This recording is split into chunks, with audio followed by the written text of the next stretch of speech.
Hey students, and welcome to another episode of the Science Theater Show. And today we are highlighting another feature episode of the Everything's Better with Science career podcast series. My apologies. Here is the website for the podcast. And if you scroll down, you can get to all of the different episodes. We are making season 3 right now. Today's featured episode is on pumping up your workout playlist. You can see Melissa's website here and her podcast here. But for right now, let's just give it a listen.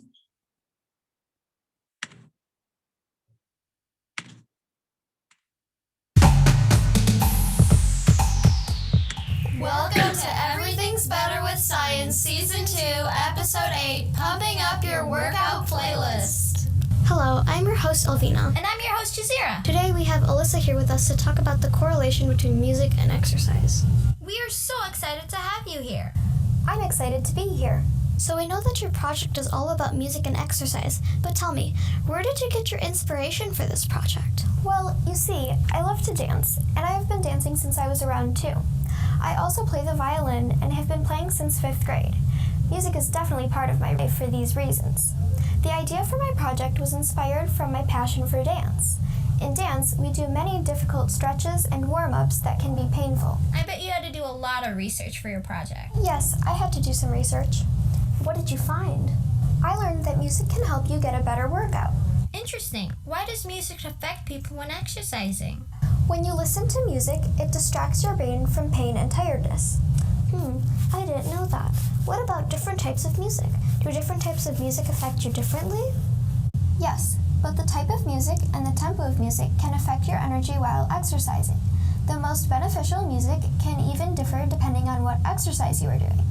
For example, because you can pace yourself with the music, you'll want to pick a tempo that matches the speed of your workout. It seems like there's a lot of parts to think about when deciding your music. It sure does. In addition, you mentioned how you want to know more about how music affects your attitude. I'm curious to know what you found on that. I found out that music increases serotonin levels, which basically means that it makes you more positive or happy. It could even inspire you to exercise for a longer amount of time. Seems like you collected tons of information. How did you apply this to your project? From my research, I figured out that I wanted to test the amount of jumping jacks that people could do in 30 seconds with no music and with different types of music. I wanted to know how different types of music would affect the quality of different exercises. In order to know this, I wanted to know what music would work best for jumping jacks specifically. What kind of music did you use? A steady one like this? Or did you use music with a nice fast beat like this? Actually, I used both. I decided to test with a slow, motivational song and a fast, upbeat one. What were the specific songs? For the slow, motivational song, I used Fight Song by Rachel Platten, which was 87 beats per minute. For the upbeat song, I used Honey, I'm Good by Andy Grammer, which was 122 beats per minute. So what materials did you use?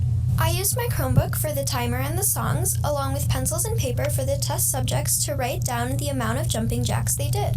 First, I gathered 3 groups of 3 people. I then took turns having each group do jumping jacks for 30 seconds, either with or without one of the songs.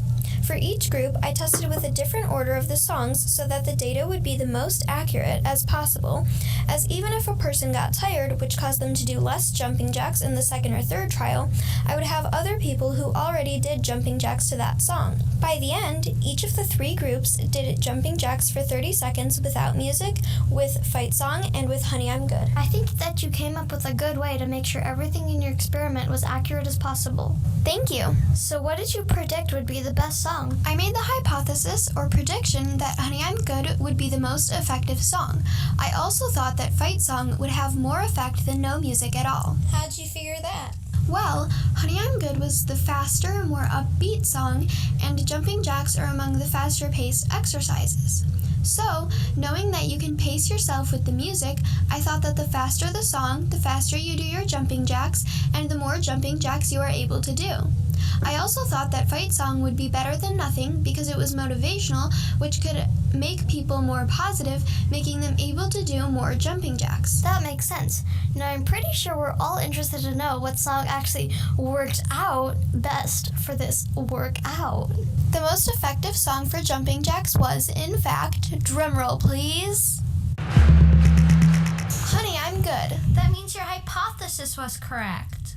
How many jumping jacks were people able to do for Honey, I'm Good? The average amount of jumping jacks done with the song Honey, I'm Good was 45 1/3. So what were the other averages? For fight song, the average amount of jumping jacks done was 40, and for no music, the average amount of jumping jacks done was 37 1/2. Wow, this means that the second part of your hypothesis was also correct, as doing jumping jacks to fight song was better than having no music at all. Exactly. I came to the conclusion that for jumping jacks in specific, fast music is best. Overall, though, I concluded that listening to music will allow you to get a better exercise, as both the slow motivational music and the fast music allowed the people to do more jumping jacks than when there was no music. That's really interesting. In addition, you are obviously affected by the impacts of music on exercise almost daily, as you're a dancer. But how can other people apply this knowledge and how will it help them? Well, by knowing that music is beneficial for exercising, people will be able to get a better workout. They can pick songs that are at the right pace, and they could even become inspired to exercise more. This will help people stay active, which will in turn help them stay healthy, as many health problems are related to inactivity. It appears that it all comes down to the music you listen to when exercising. That's exactly what it is. Plus, many music apps are free, so all it will cost you is a little bit of time to find a good song. That seems like a pretty good deal. It really is. You've taught us so much today. It was my pleasure. Sadly, we have to say goodbye to Alyssa. Do you know what I'm gonna say hello to, though? No? What? A new music playlist for my workouts. I even know the perfect song for jumping jacks. Good idea. Stay tuned for more of Everything's Better with Science. Bye! All right, and that, my friends, ends our featured episode of Everything's Better with Science here on the Science Seeker Show. I will see you all tomorrow. Next time we post, every Monday, Wednesday, Friday, new episodes. Peace out, guys.